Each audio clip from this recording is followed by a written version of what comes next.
Most of us know that physical activity leads to better health. That is nothing new. But for the first time in 10 years, the United States government has changed its guidance on how much exercise people need to stay healthy and when they should start. Dr. Brett Giroir is Assistant Secretary for Health at the U.S. Department of Health and Human Services. In a video, he spoke with the Associated Press about the new guidelines. Dr. Giroir says he is excited about the new guidelines. He adds that getting or attaining the health benefits from exercise may be easier than earlier thought. I'm very excited about the guidelines because what we have found out is that it's actually easier to attain the health benefits than we thought before, and the health benefits are so much greater.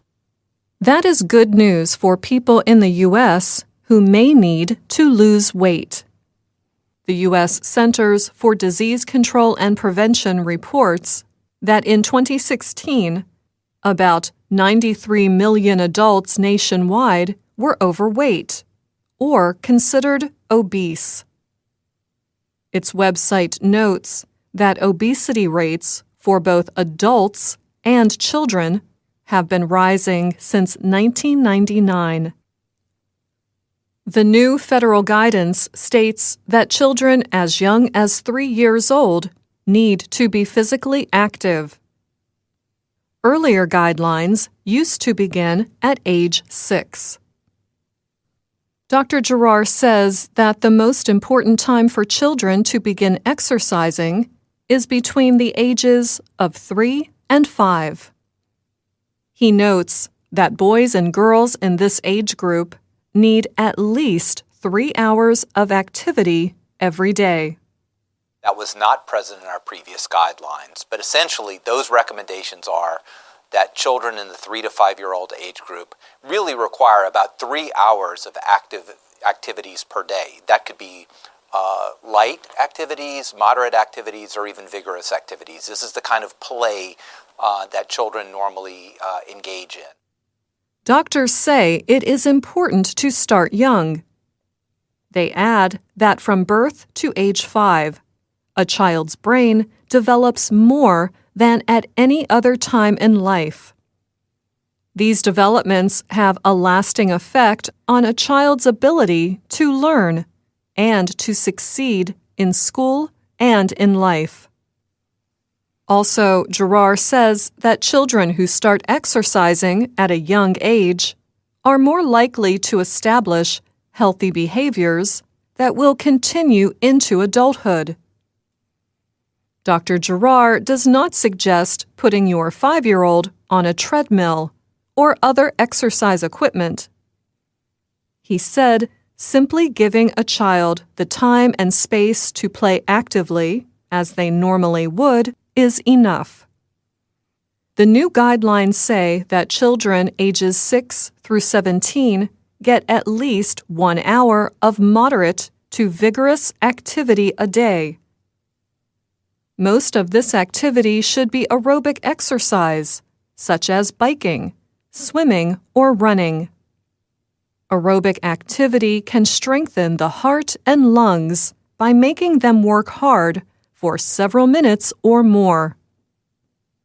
Exercise should also include muscle and bone-strengthening activities, such as climbing trees or playground equipment, and playing sports.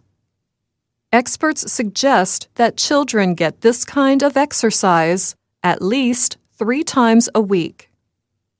For adults, the suggested length of time for exercise remains the same. So for adults, the guidelines recommend 150 minutes per week of moderate to vigorous physical activity. That could be brisk walking, it could be mowing the lawn, it could be gardening, it could be dancing, any kind of activity that gets your heart rate up and gets you exercising moderately.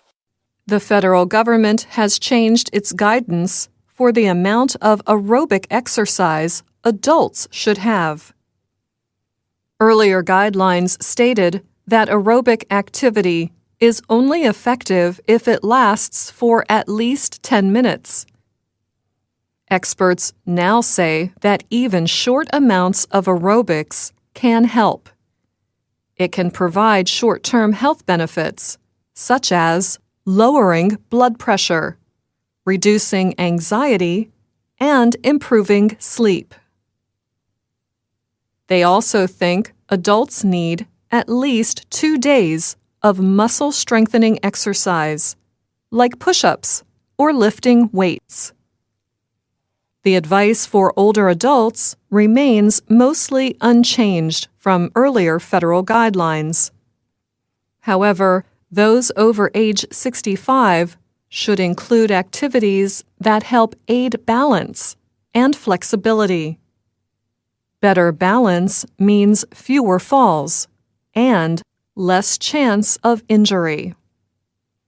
The new guidelines have changed nothing about the dangers of sitting too much. It is especially harmful and can even undo the benefits of exercise you may have gained.